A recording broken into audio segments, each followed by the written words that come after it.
Welcome back, ladies and gentlemen. My name is Chris. I'm Andy. And I'm Steve. Chris is still not here. He went to Hawaii and was like, God damn, this is better in Kentucky. I'm going to stay. Yeah. Dreaming it. I don't remember what the chord progression was. Steve and Andy's show. And welcome back to another kind of slapdashed episode of Streaming Things. Yeah. We were going to do a bunch of different stuff, but unfortunately, Chris did come. Well, let me rephrase that. Fortunately, Chris did come back from Hawaii. Fortunately, he made it back. He had a great time on his honeymoon, but unfortunately, he is now sick. Yeah, he's a sicky boy. Yeah. So we wish him a speedy recovery. Mm-hmm. But with that out of the way, Andy, how have you been this week, buddy? Pretty good, man. Guess what I did yesterday? What did you do? I jumped out of an airplane. What? I did. I went skydiving, dude. It was insane. It was insane. I don't want to say that it's indescribable because we're in an auditory medium right now. So I'll say that it was like one of the most exhilarating and simultaneously terrifying and also beautiful things I've ever experienced. We did it up in Middletown, Ohio at a place called Start Skydiving. We did like the last jump of the day. So it was like the sunset show jump. Sponsored by them. Right, exactly. It was majestic, dude. It was one of the most beautiful. It's by far the most beautiful sunset I've ever seen because I was flying through the air as you were I there was watching it. Yeah, you were Icarus. I was part of the sunset. How many people can say that? You know. Yeah, it was honestly, truly like a mind-altering experience. It was absolutely incredible. I would encourage anybody to try it at least once. I will say it's fucking expensive. Yeah, it was not cheap. But for having done it at least just the one time, it was worth every penny. Yeah, I went skydiving like 5 or 6 years ago, and it is really expensive, which is why I haven't gone back. Mm-hmm. But it was one of the best experiences of my life. Like last week or so, when you were kind of floating the idea, like, yeah, I think I'm going to go skydiving. Maybe I'm like, do it, man. It's dope. Do it. Just so good. And dude, I was so terrified. Like I was shaking and stuff like the whole day before we got there. And then for some reason, once we got on the plane, I was chill. But my instructor was super like not forthcoming on what I was supposed to do. Like everyone else is getting all these detailed instructions. Like, yeah, when I tap you like this, it means do this. When I tap you like that, it means like that. And you know, they're like, we do this thousands of times. And you know, either you're my 15th jump today, you're gonna be fine. Look, we're all fine. And my dude's just like, let's do it, brother. And I'm like, is there anything I should know? He's like, I'll tell you later. It's like, I'll tell you in the air. Come on, Rodrigo. Like you kind of got to tell me some of this shit. And literally he gave me like a 30-second rundown right before we went out the front of the plane. Okay, so we're going to jump out of the plane and then we're going to fall. And at a certain point, I'm going to pull a chute so that we don't die. Hopefully everything will be okay. Just don't be a dick while we're falling. Yeah, so I went on a date and all of the instructors were like, so is this your idea or hers? I'm like, hers. They're like, you know, she's testing you. Yeah, totally. But, you know, I wouldn't be here if I didn't want to be. And, you know, I am here. So test passed, right? They're like, yeah, just don't scream like a bitch when you go out to the side of the plane. I'll try not to. I'm not sure how much I succeeded at that. The first like 15 seconds is just falling and going like, oh my God. Oh my God. Like, it's pretty I made a terrible mistake. Right. I did pay the extra money to get a video of it. And so I will share that on our Patreon or something, just so people can get an idea of how batshit crazy it was, but also how beautiful, because it was absolutely gorgeous. I really hope that thing happens where like air is blowing into your face so your cheeks and mouth just starts looking insane. It didn't feel like it, but I saw a bunch of videos and it seems like it happened to everybody else. So I don't know. Like probably. Oh, I'm going to freeze frame one of those photos and awesome. I'm going to have some fun with it. Awesome. But yeah, man, it was a hell of an experience. I'm so glad that I did it because I'm not good with heights at all. Like not good at all. We went to Phoenix for Chris's bachelor party and part of the trip was like taking this tour Jeep thing, like up side of a mountain and like going over these cliffs and stuff. And like everyone else is like going up and standing at the cliffs and looking over. And I'm just like, yeah, no, I'm cool. Good. Actually, I'm kind of getting anxiety watching you guys doing this. Like, you chill out. Like, if I'm in a secured height, I'm fine. You know, like if I'm in a roller coaster or something, I'm cool. You know, go stand on a super tall buildings. If there's a rail, I'm fine. But as soon as me being clumsy becomes a life or death situation, I'm out. Because like my legs are gonna start shaking and stuff. Dude, I can't go onto like rooftops. Yeah, like same. if people are like, "Oh, go change that shingle on the roof," it's like, no, I'm not doing that. I'll pay somebody to do that. I will piss my pants up on that roof. Like I can get on a roof fine. My problem is getting back onto the ladder from the roof. Oh yeah. That's where I'm like, like crawl on all fours to the ladder and stuff. Like, yeah. There's when I was younger. We were doing some sort of repairs in my mom's old house, and it was like a 2-story house. We're on the second floor roof, and I remember like I was maybe like 14 or something. I was a pretty young teenager, and I just remember like belly on the roof, hands grabbing the roof, just like and then my dickhead brother, who's older than me, is just like jumping from like the first floor roof to from the second floor roof to the first floor, and then back up, and like he's like, "Come on, pussy," and I'm just like, "I hate you so much. Why'd you make me come up here? You're making it. I don't even know what I'm supposed to be doing up here." It's weird. I didn't have that problem when I was a kid. I used to climb up on the roof and put up Christmas lights and stuff. And at some point, reality set in. I was like, oh, that's only 12 feet, but I can still die. Yeah. You know?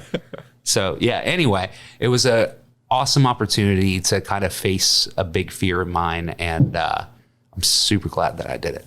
I'm proud of you, man. Yeah. I'm proud of you. It's a very brave thing to try to step up and conquer your fears. And I think as someone who's afraid of heights, jumping out of a plane is literally like kicking your fear in the dick and giving it the double pickles on the way down. You know what I mean? Double pickles meaning 2 middle fingers. Flipping the bird. I don't know if people know what that one. I don't know if that term. Double pickle in it. I don't know if double pickles is a term that people would immediately understand. Right. So that's the name of this episode. Just pickling it. Just pickling it. Ooh. Right. Ooh. I also have an announcement to make. Let's hear it. I got an apartment, my friend. Yes. Yeah, it's one less thing to worry about, buddy. I'm moving. First of the month next month. We just have to sell the house now. Right. Yeah. Well, the reality is though, right now, like the housing market's insane. If your house is listed, I'm surprised it's not sold already. Like that's how we've only had 2 people come look at it, so I'm a little worried. Oh shit. Okay. Maybe the times they are changing. Yeah. Bob Dylan was right. Bobby D. He's got some wise words. Is he still with us? Bob Dylan? Yeah. Okay. All right. I couldn't remember if he's still kicking it. I'm almost positive now. I'm afraid he's dead. And is he still speak singing? If he's dead, I'm gonna be really sad. I kicked the bucket long ago, and nobody knew. No, he's still kicking it, bro. He's 80 though. Wow. He's kicking it for now. We'll say. Well, Andy, we don't have an action-packed show for you. But before we get into the action-packed show, we do have some business to take care of at the top. We got to thank our Patreon members. Oh, shit. If you guys didn't know, we have a Patreon now. Go to patreon.com/streamingthings and sign up, become a member, where you can get bonus episodes such as our deep dives into popular film franchise. We're currently doing Lord of the Rings. We will be doing Return of the King once our king returns to a healthy life and stops being sick. Then we will record that episode and get it out as soon as possible, because I know we're a little overdue on that.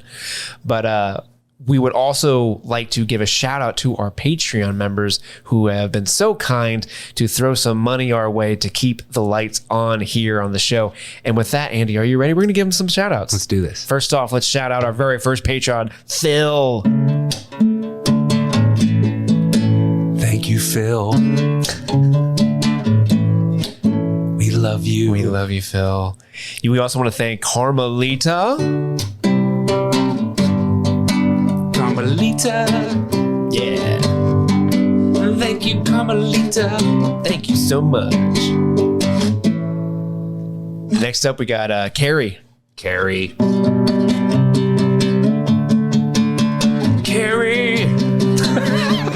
Thank you, Carrie. It's like a Pixies. Thank you, Carrie. La la. After Carrie, thank you so much, Enza. Oh, thank you, Enza. you. We love you. Next up is, of course, Cake. Oh, nice. Thank you, Cake. Thank you, Cake. We're going to get sued. We need more Patreon members that are named after bands. Yeah. Thank you, the Eagles. Like Hotel California. Oh, no. Oh, keep it rolling, though, because we got to thank Katie. Oh, shit. Oh, it's so hard. It's so hard. She's a $10 member, and you got to make it good. What was her name again? Katie. Thank you, Katie. Listen, I wish you could see Andy's face right now because he's thinking so hard. Oh, I can't remember. While playing a guitar. I've never seen someone look so lost in thought while playing a guitar. Dude, I was really hard on the spot trying to remember the codes out. Thank you, Katie. Dude, I'm going to throw a lot of stuff on you on the spot. Like, play The Trooper by Iron Maiden right now. I have no idea how that song even goes. And last but not least is a Patreon member who requested specifically that we don't thank him, but we just give he wanted us to give a special shout out to our mothers from him. And I don't think he realized how sad of a story that is. Yeah. Because Chris's mom passed away a few years ago. Mine passed away like 2 months ago. So Steve's mom. You're welcome, Carol. Thank you, Carol. I miss you, Mom. I'm sorry I don't call you as much as I should. So, guys, if you want to become a Patreon member, please go to patreon.com/streamingthings and sign up. The $5 above tier will get you the bonus episodes like the Return of the King episode that will be coming shortly. But if you don't have a couple bones to toss our way, that's fine. We love you so much anyway. We're just happy you're here and a part of the Streaming Things family. You can still, though, interact with us. I'm salivating a lot. I'm getting all mouth grossness going on here. But you can interact with us by going, of course, on the Twitter. We're at StreamThingPod on Twitter. You can email us at streamingthingspod@gmail.com. Or you can give us a call on our phone number, which is 859-757-4051. And last week, we kind of... I'm going to put that down or I'm just going to keep playing it. Hey, that's fine. Last week, we kind of were like, hey, we found a workaround for international listeners. We totes did not. So we would like to issue a retraction. You cannot call that number on an international number via Skype for free. You can. So the hookup is if we had a Skype number, you could call on Skype for free internationally. But this isn't a Skype number; it's a Google numbers. Gotcha. So that's where the confusion lied. One of our international members reached out and was like, "Hey, having a bit of a prob." You're kind of lying.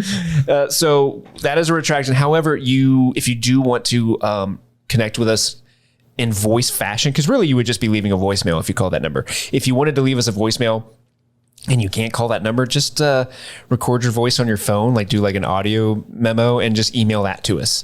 Right? So that is a workaround for now. Plus that way you'll be able to listen back and be like, yeah, that was a good one. Oh, that was good. Yeah, I don't sound like a dick. Have you ever called a hotline for a podcast or whatever? There's one that I listen to that has a 800 number that you can call. And I've tried a couple of times. And dude, they put you on the spot. It's like, hey, this is totally going to be on the podcast. So make it good. Okay, bye. Beep. And then it's like, hi, my name is, and I had a good idea. Now I lost it. Well, our voicemail is not very much different. It's just us pretending to be an auto dealership for half a second. Just get into Streaming Things. All right. But yeah, anyway, so if you do the voice memo version, then yeah, you can take your time. Make it good. Make it good. Is it secret? Is it safe? Play me a song. With that, Andy, are you ready to slip into our first segment of Crossing Streams? Let's do it.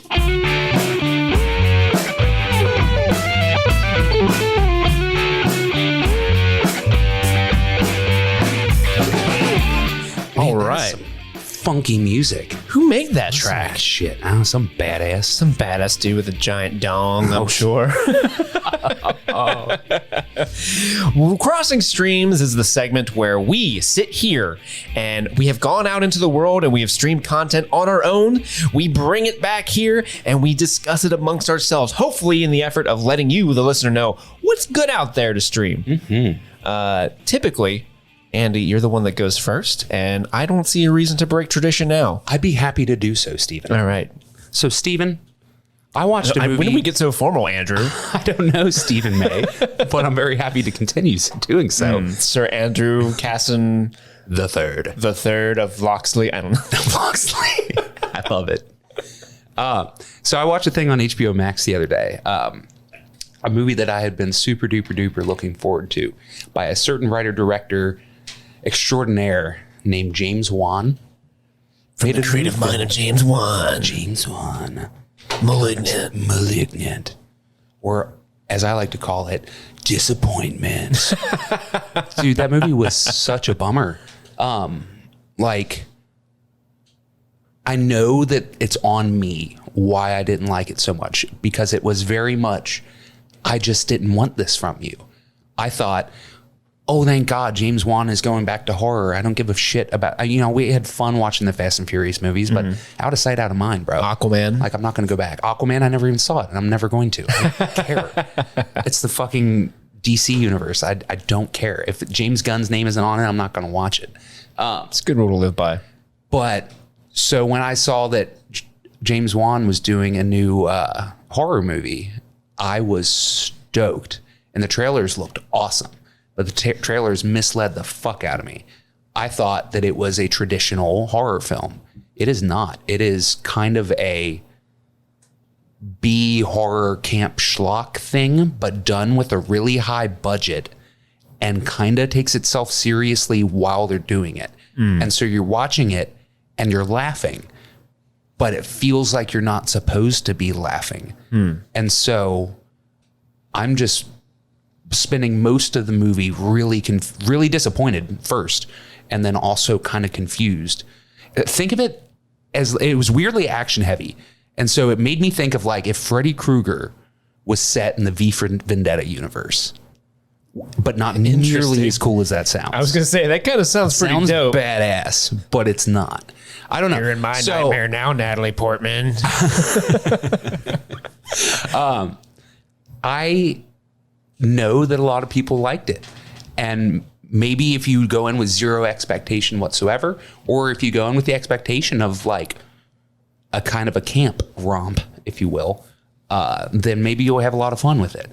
But for me, going in wanting like the next Conjuring, whenever James Wan creates a new original IP horror film, he always knocks it out of the park. Think Saw, think Insidious, think The Conjuring. Yeah, like dude kills it. And I thought that this was going to be that, and it wasn't. And that was a bummer. But then I watched last night, after my skydiving excursion, which I'm going to reiterate was amazing. I watched one of my favorite horror movies of all time, and it's semi-schlock, but you kind of know that going in. I watched the 2013 remake of Evil Dead by Fede Alvarez. Have you seen this film? Not all the way through. I was a projectionist when that movie came out, so I've seen like a bunch of clips of it basically, but I haven't actually sat down and watched the entire movie from start to finish. It is one of my favorites. It is relentless. It is super fucked up at times. Very, very, very gory. I remember, isn't it like, doesn't it hold a record for like most blood or something? Yeah, so there's a scene at a certain point in the movie where it's basically just nonstop blood on screen, like filling the screen at all times for a very extended period of time. And I don't want to say more than that because it's kind of a spoiler to go any further. But that movie fucking rocks. Now, it is not like the Bruce Campbell, Sam Raimi Evil Dead. That was a film that was trying to be scary, but it wasn't because they had no budget. And so it ended up being funny, and they kind of just leaned into that and made it a thing. This is like, hey, let's take Evil Dead, but let's go there. We have the money now, and we have the means to make it better, faster, stronger.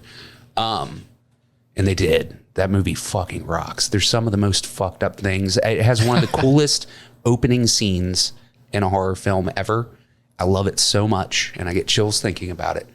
But yeah, the 2013 Fede Alvarez Evil Dead remake is up there, man. That and like It Follows and like Hereditary, dude, some of the best horror movies of all time.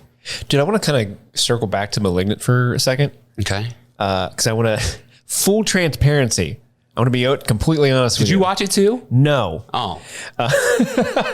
This is my story. I am, and I hate to be that person, but like I've kind of had like a grudge against this movie for a while. And it's a completely petty thing. But when the movie came out, and like I've seen a ton of people on Twitter who are just like, man, Malignant sucks. This is a really bad movie. All I could think to myself was, good. And it's so dumb because the marketing blitz for this movie is insane. So like I could not open up Twitter. I could not watch a video on YouTube. I couldn't go anywhere online without "From the visionary mind of James Wan, Malignant." It would just play the same fucking ad, and I was so annoyed because and here's a tip: if you work in marketing and you're like, oh, we should really like kind of like make ads on YouTube, stop. Like 1 or 2 is fine, but if it's overpopulating my feed, I will just resent you. Like Raid Shadow Legends, I will not download now and play it for free. Fuck you very much. I have been getting blown up with Raid Shadow Legends, which again, I will never, ever play because of that. No. That's funny though, because I did not run into the trailer onslaught of Malignant at all. I don't know what it is about the algorithm, but like, you know, as someone who does not like horror films, typically they're like, let's get that guy. let's throw all our money towards him. He's going to be super jazzed about James Wan's Malignant. And I remember the reason why I immediately was like kind of turned off on this movie was when we went to see it in the theater. Well, we went to see Candyman, I think, in theaters. Candyman. There's a trailer for Malignant. And up to that point, I had only seen the YouTube ads, which are like 15 seconds, right? Mm-hmm. So this was the first like full length trailer, which gave a little bit more of a idea of what the movie actually was, storyline wise. Because like if you'd asked me based off the YouTube trailers, it was just like, I don't know, there's a woman has a stupid invisible best friend that's haunting them like every other movie. I don't know. Mm-hmm. But when we watched the trailer, there was this really weird, there were so many, I would consider wide shots of the main character, I assume, in a room, and then the room just becomes a CGI glob fest of darkness. That happens so many times in that movie. And I remember, and it was so prevalent in the trailer, and I remember leaning to you in the theater and going, nothing scares me more than just seeing CGI all over the screen. And like, that's my little weird, and I know when we were planning on recording the 3 of us before Chris got sick, Chris was kind of hinting towards, hey, we could watch Malignant and that could be the movie that we all talk about. And I remember when he texted, I remember sitting with my phone and looking at it thinking like, I'm not going to say no, but I really don't want to watch this fucking movie. I'm not going to be happy about it. So when we said that Chris was sick, you're like, yes. No, I'm not. I hope he feels better because I miss him. I know. It's been 2 weeks. I haven't seen him. But Andy, do you have anything else that you've streamed this week? No, honestly, that's pretty much been it. It's the start of the football season, and as you know, I am on a couple of fantasy football teams. I changed a team name. I'm pretty proud of this one. Oh, what is it now? Andy Justice for All. Okay. Solid, right? For the Metallica fans out there. Nice. Pretty proud of that one. I saw that what's the big guy's name from Metallica? James Hetfield. He listed his top 10 favorite songs of all time. Hell yeah. And I looked at them and I didn't know who any of those people were. Streaming Things intro. It's up there. Number 3. I really love that song. It slaps. I'll listen to it whenever I sue Napster. Sons of bitches. So anyway, what have you been streaming, dude? Well, dude, again, I got to talk about it because it was a pretty cool thing that happened this week, but it's not something that I necessarily streamed, but you can stream it if you want. I went to a live taping of AEW wrestling. Oh, shit. Which might be redundant because AEW wrestling would be All Elite Wrestling. So okay, like ATM machine. Yeah, I gotcha. But anyway, so they came to the Fifth Third Arena, which is at UC campus. Oh, where cool. the UC Bearcats play basketball. Got tickets there a month ago. It was a really, really hot show. Really, really fun. It was just great to kind of like. What do you mean when you say hot? Now, is that wrestling lingo, or was the temperature very high? Was the AC not working? I guess that's more wrestling lingo. I guess it was a hot show. Hot in terms of like the energy. With like people were really excited about being there. There's a lot of momentum behind this company and the show as a whole. Were the wrestlers sweaty? Oh, so sweaty, man. So sweaty. It's just dudes aggressively hugging in their underwear. What more could you want? And they're all sweaty. There's probably a healthy application of baby oil before they even got out there too. So who knows? Bust out the baby oil. Yeah, you try to hug them and they just slip right out of you. Get over here, you. But no, it was a lot of fun. I went with a couple buddies. Kind of going back to a conversation we had months ago about like fandoms. It was really like, so this is the first big event I've really been to that had a bunch of people in it, right? Luckily UC campus has like a mask mandate, so you have to like wear your mask when you're inside and stuff. But like when I was walking up to the arena, I got there pretty early, but a line had already formed to get in. And the way I approached the arena, I got to the front of the line first and then had to walk all the way to the end to get to the end. But as I'm walking through, I'm looking at the people lined up and I'm like, oh yeah, wrestling fans in this part of the world are kind of shitty. Which is weird because a lot of people assume all wrestling fans are like, you know, the stereotypical redneck, that type of thing. But there's like a pretty, I think it's like 75-25 split of like wokeness in wrestling fans, which is pretty surprising. Especially for this specific company, because there's the people who run this specific company are pretty progressive. Like they're very LGBTQ friendly. There's a couple trans wrestlers on their roster. And they just, you know, it's not a big deal. It's just, hey, this is who they are. And so if you were a fan of that company, you kind of have to be a fan of that. You have to be okay with that. Which if you're not, fuck you. But as I'm walking through this line, I'm like, oh man, a lot of these people aren't wearing masks. When they get to the door, it's going to be pretty ugly. Oh no, I can't. Oh, this is going to be awkward. And like, I'm by myself in line because my friends were riding separately and they hadn't arrived yet. So I'm just like, oh, this is so awkward. Yeah. Get to the front.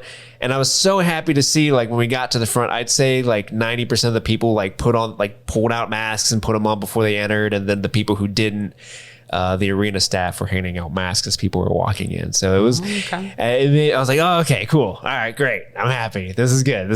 Social anxiety alleviated. Yeah. But yeah, it was a good time. And there was a lot of like, you know, because it was technically Cincinnati, right? So, but there was a lot of like love for Cincinnati that I wasn't expecting, because usually you go to a show and there's like, this is our programming, goodbye. And this show was like, Cincinnati, we're going to get Graders and Skyline and all the other local things and sports. How about that Brent Spence Bridge? When will they build a companion bridge? It was great. So you can actually stream those episodes on like maybe premium YouTube. I think you can stream them. Also, like if you have the TNT app, you can stream them on there. But who has that? Am I right? Oh my god! They should just put it on fucking HBO Max. But anyway, the thing I actually streamed is a little show. It has debuted on Hulu. I think there are only 2 episodes out currently. However, I have only seen the first episode as of now. But I really, really enjoyed it. And that is a show called Only Murders in the Building. Only Murders. So IMDb, the show notes describe it as 3 strangers who share an obsession with true crime suddenly find themselves caught up in one. It stars Steve Martin, Martin Short, and Selena Gomez. And it's basically what the description is. It's these 3 people who lead very different lives, who live in different sections of a giant condo building in New York City. And they all listen to the same true crime podcast, and they're really, really into it. And then a murder happens in their building, and they take it upon themselves to not only investigate the murder, but also to create their own true crime podcast about the investigating of the murder. I love it. And it's really, really fun. It's really well shot as well, which is surprising going in. There's like a really good art design to it, like a good production design to it. Steve Martin plays a guy who used to be he's an actor who was in like a famous TV show in the 90s called Brazos. I think that's how he pronounced it, but it's basically a Columbo. He was like a Columbo in that show, but he can't get work now as an actor. Martin Short plays an old theater director who is having trouble, getting any of his plays made now because he's, I guess, past his prime. And then Selena Gomez is this kind of enigmatic character. You don't really know what her deal is, but she owns like the largest unit out of the three of them. They're all like, who are you? What do you do for a living? And she's like very cagey about her past, and it's interesting. Sure. So it's two has-beens and an Instagram influencer. Maybe. They hint at like maybe something more insidious is going on with her character, but it's cool. And what I love about it is how much fun it is. So that it starts off with the three characters like Steve Martin obviously hates Martin Short because Martin Short's very like, hello, I'm going to talk to you in the elevator about things you don't care about.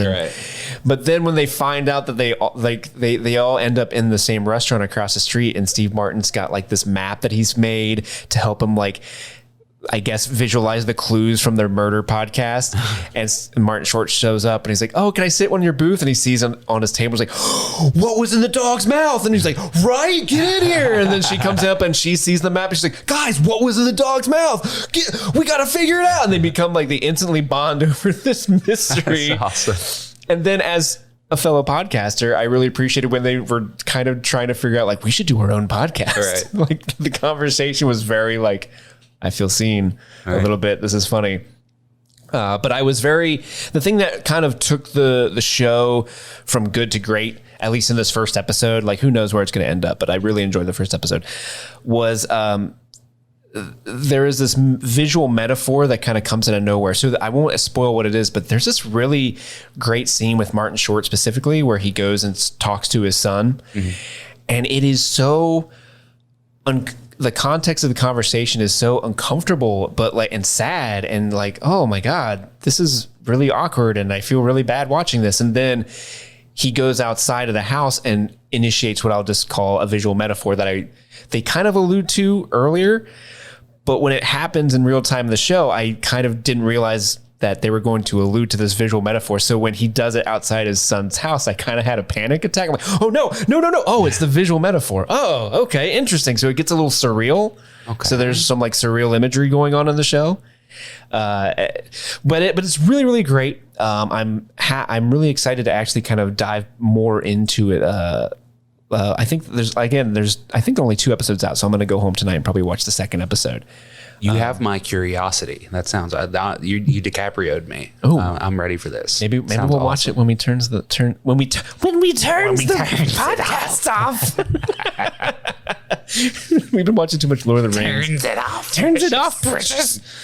But basically, that's basically all I've been streaming this week. Of course, Ted Lasso. We all watched Ted Lasso. And once again, it pulls at the heartstrings, and it was once again the best thing on TV. Mm-hmm. And at some point, we'll do a big old Ted Lasso episode. A big old dump of Ted Lasso content. We'll just dump it all over you. I was talking to a friend of mine on the PlayStation Network today. Mm-hmm. He joined a group chat. And he's like, hey, man, just want to let you know. Started watching Ted Lasso because you kept talking about it. That show's so good. I'm like, right? Right? Well, you all should listen to us. Mm-hmm. We know what we're talking about. Yeah, it's so good. Despite what certain 4-star reviews would have you believe. Ugh. I mean, it's so good that local baseball celebrity Joey Votto is a huge fan of it. And I love that, dude. He plays the heel. He does the Jamie Tart, me. That's so dope. But the real question of the day, Andy, is does Joey Votto still bang? Currently, no. The Reds are super slumping right now, and it's making me very sad. I'm a big Reds fan. And, are they? They're doing a push for the postseason, and they've been neck and neck with the Padres to have the second wild card slot. Did you say pod race? Like Wizard, Annie? Pod races. Did I say Padres? Padres. Oh, okay. I might have misheard you. San Diego Padres. I got really excited. Like, there's a baseball team called Pod Race? That'd be awesome. Wizard, Annie. But yeah, anyway, currently no, but Votto is still fucking killing it at 37 in the majors, and that's badass. But anyway, I digress. I just think the phrase Joey Votto bangs is funny. It's so awesome. I know. You see these news headlines all the time. Votto still bangs. So, I went to a Reds game a couple weeks ago and people kept saying like Votto bangs, and I didn't understand the reference. So I asked a buddy of mine who's like a big Reds fan and he works for the Reds, and I was like, hey, what does that mean? And he's like, oh yeah, there was a year or so ago, Joey Votto was in the locker room, and I guess he was down on himself because he's old, and he looked at other players like, hey man, do I still bang? I just thought that was the funniest thing. Just like being super like you're questioning yourself and you're just looking at your friend like, hey man, do I still bang? Do I still bang? Oh my God. With that, ladies and gentlemen, that kind of brings us to the close of this speed run of an episode. Again, we hope Chris feels better. We know he's not feeling well. But hey, we're still here, man. We are still here. We didn't want to go without a week without you guys hearing our voices. Even we are still streaming things. We are. Are you? Are you? You? Yes, you. I'm talking to you. Driving right now. You're probably driving. Are you streaming things right now? No, you shouldn't be. You shouldn't be. You're driving. It's dangerous as fuck. Yeah, but we're just happy that you guys are along with us on this ride. I know the last couple weeks have been a little hectic with schedules and personal issues and stuff like that, but we're still going to be here next week, or in the next couple weeks. We're going to have some news on the format of the show slightly changing. Yeah, we have a couple of changes in the pipeline coming down the way. Pretty exciting stuff. Yeah, I'm pretty stoked about it. And all of this is to help better serve you, the listener who we love so dearly. The people. Gotham City. It is yours. So thank you guys so much for listening. If you want to get in contact with us again, we're at streamingthingspod. At streamthingpod on Twitter. Email us at streamingthingspod@gmail.com. Become a Patreon member at patreon.com/streamingthings, where you can get bonus episodes. You can have Andy serenade you. You can watch me skydive. You can watch Andy skydive. Is that a Patreon exclusive thing? Yeah, I'm going to make it one. Oh shit. You want to see Andy almost die? Give us money. And you can see an almost snuff film. Ew. With that, Andy, where can they find you on Twitter? You can find me at Andy Most Days. You can find Chris at C. Michael Writes, as in what Shakespeare does. And you can find me at Steve May 13. That has been the end of the episode. Thank you so much for joining us. My name is Andy. And I'm Chris. And I'm Steve. No, I'm Steve. I know, that got all fucked up. Happy streaming.